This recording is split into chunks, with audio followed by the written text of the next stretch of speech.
April నెలలో జరిగే ఒక పవిత్రమైన పండుగలలో శ్రీరామనవమి ఒకటి. ఈ పండుగ గురించి మీకు తెలియని చాలా విషయాలు, రహస్యాలు ఇప్పుడు తెలుసుకుందాం. శ్రీరాముడు అయోధ్యలో జన్మించాడని అందరికీ తెలుసు.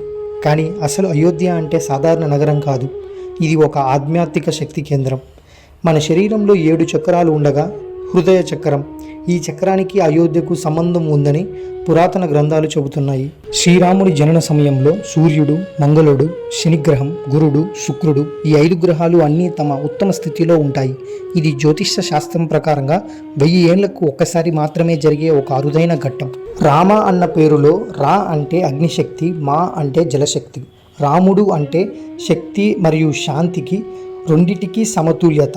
అందుకే ఆయన్ని మర్యాద పురుషోత్తముడు అంటారు. ఇంకో రహస్యం ఏంటంటే, రాముని మీద ద్వేషంతో ఉన్న రాక్షసులైనా సరే తన నామస్మరణం చేయడం వల్ల మోక్షం లభిస్తుందంట.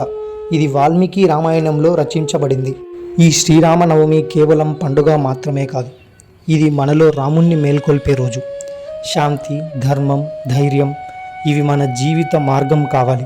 మీకు, మీ కుటుంబ సభ్యులకు శ్రీరామనవమి శుభాకాంక్షలు.